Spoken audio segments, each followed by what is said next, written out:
Bienvenue à tous et bienvenue dans cette nouvelle vidéo où je réponds à une question que j'ai reçue par mail. Une question d'ordre psychologique et du bien-être. Mais avant de commencer, je vous invite à vous abonner à la chaîne, à mettre un j'aime ou à donner votre réponse à cette question que je vais vous lire. D'ailleurs, là, ça s'affiche quand vous la trouverez. Parce que toutes ces petites actions qui est de s'abonner, mettre un j'aime, un commentaire, ça permet à cette chaîne de perdurer et aussi d'apparaître dans votre fil d'actualité YouTube. Voilà, donc maintenant on peut commencer. Elle va se faire en deux étapes. La première étape, la partie analyse. Il s'agit simplement d'observer de mon point de vue, parmi mes connaissances professionnelles et mon expérience personnelle. Puis la partie pratique, de donner des outils à cette personne pour pouvoir avancer dans son questionnement. En aucun cas, cette vidéo ne remplace une séance en individuel où le travail est plus approfondi, évidemment. Donc, on peut commencer avec la question d'Audrey, qui est une de mes clientes et qui l'a été. Et eh bien, je vais vous lire le mail qui est relativement long. Donc, je vais vous lire la partie qui concerne cette vidéo. Alors, bonjour Jocelyn, blablabla. Pour une piste de vidéo, tu pourrais peut-être aborder le sujet des peurs dans la vie qui paralysent les actions et nous enferment dans un quotidien gelé mais rassurant et nous empêche de vivre. Comment avoir la force et la confiance pour briser cette barrière de peur et affronter ce qu'il y a dehors? Alors, c'est une question que j'avais travaillé avec elle, justement. Et dans cette question, c'est ce qui empêche de vivre, c'est la peur de l'échec. On arrive sur quelque chose de simple et d'universel, en tout cas, je n'ai pas le terme universel, bon, mais qui s'applique à tout être humain, la peur de l'échec.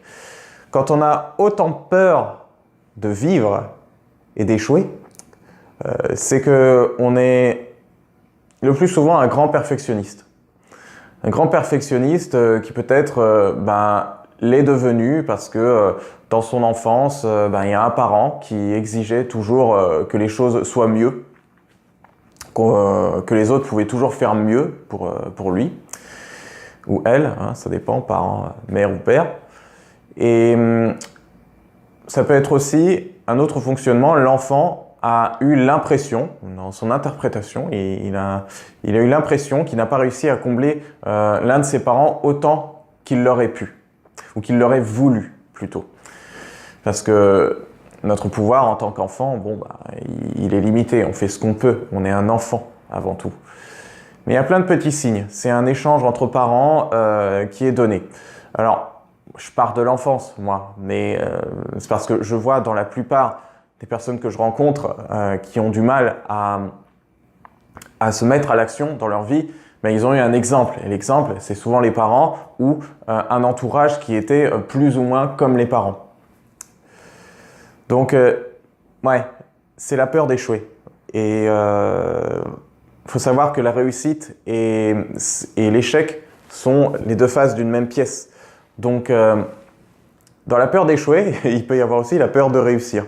Parce que quand on réussit, on arrive dans un nouvel environnement, on arrive dans un nouvel état qu'on n'est pas habitué d'avoir, qui est nouveau pour nous. C'est pas toujours rassurant. L'inconscient, lui, je le dis à chacune de mes conférences, il fait l'amalgame entre ce qui est sécuritaire et familier. Il est confus vis-à-vis de ça. Il va prendre une information familière comme plus crédible qu'une information sécuritaire.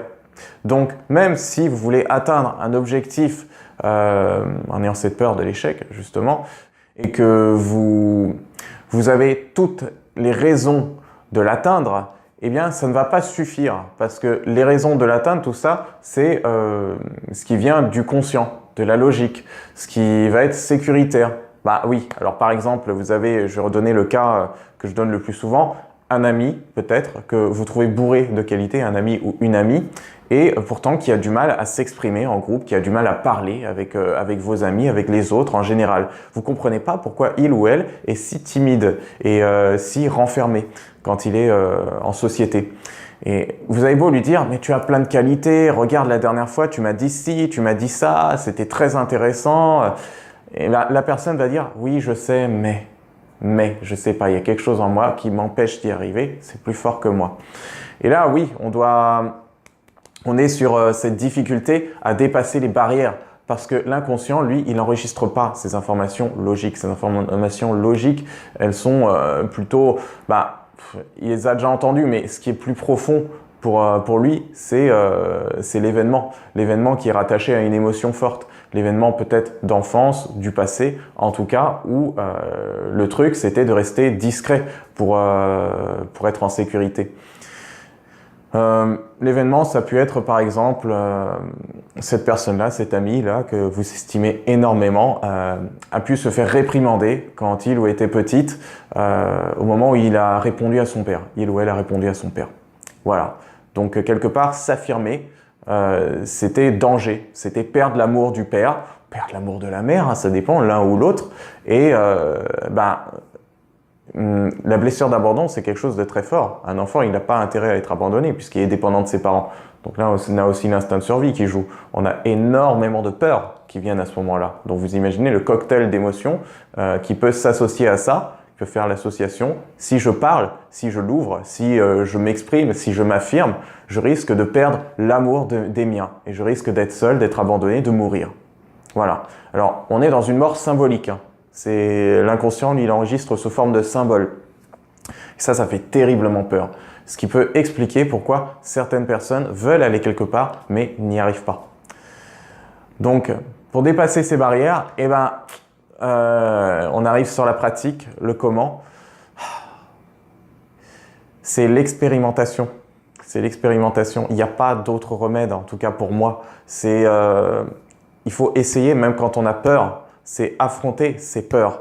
Parce que parfois, on s'imagine que quelque chose va être très, très, très effrayant. Mais souvent, les choses ne se passent pas de la manière dont on l'a imaginé. Notre imaginaire va nous bloquer avant même de passer à l'action. C'est ça qui est le plus fort. C'est pour ça que je vous dis, l'imaginaire, c'est ce qu'il y a de plus fort chez l'être humain. Dans le développement personnel, dans le bien-être, utilisez votre imaginaire. Vous voyez, il peut autant vous bloquer dans votre vie que vous faire avancer. Mais dans la société, on retient le fait qu'il nous bloque. Voilà, le stress, vous imaginez à l'avance des situations angoissantes, de la situation que vous allez devoir surmonter. Mais une fois que vous y êtes, en effet, c'était peut-être un peu angoissant, mais ça n'était pas autant que vous l'imaginiez. Ou alors c'était différent ou un peu différent. C'était pas exactement à 100% comme vous l'avez imaginé. Et de cette expérience-là, du résultat de cette épreuve, qu'elle soit positive ou négative, vous allez retirer de nouvelles informations. C'est un feedback. Il n'y a pas d'échec, que des feedbacks. Et de ce feedback, vous allez voir qu'est-ce que vous allez pouvoir faire avec. C'est ça qui va augmenter votre estime de vous-même, votre confiance en vous et vous montrer que vous êtes capable de dépasser les barrières, ces barrières de la peur. Oui, c'est de prouver à votre imaginaire que dans la réalité, c'est pas la même chose. C'est différent.